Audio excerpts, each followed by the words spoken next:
a lot of workers are going back to their villages, and we've made provision so that they can also join in if they want to enroll in MGNREGA. So government will now allocate an additional 40,000 crores. This way will ensure that during the monsoon season, and since many of them have gone back to their villages, and if they enroll, they will get the jobs. So 40,000 crore of rupees is additionally given over and above the BE.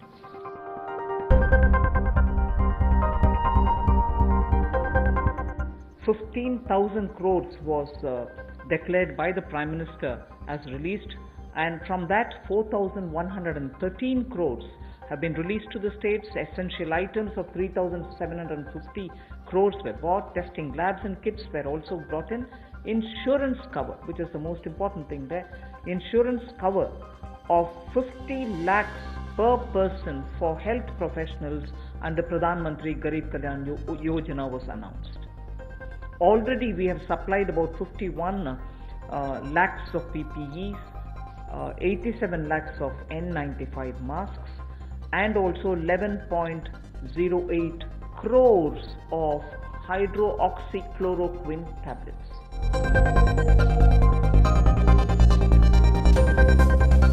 PM E-Vidya program for multimode access to digital online education will be launched immediately, and this will consist of DIKSHA, which gives a one nation, one digital platform facility, and this is for school education. One earmarked TV channel for each class from class 1 to 12. One earmarked TV channel per class, one class, one channel will also be part of this. Then there will be extensive use of radio, community radio, and podcasts. So technology in a big way into education. Top 100 universities will be permitted and will be automatically allowed to start online courses, by 30th May 2020.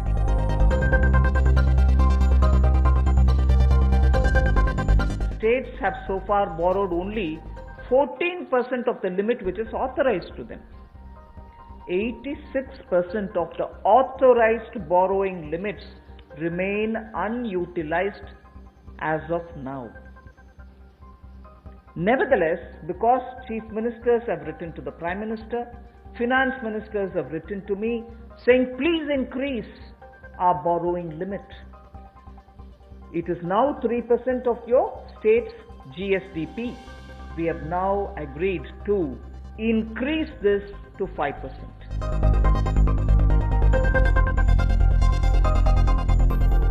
We are coming up with a coherent policy wherein private sector will be allowed to participate in every sector available, but of course public sector will continue, and they will continue to play a very critical role.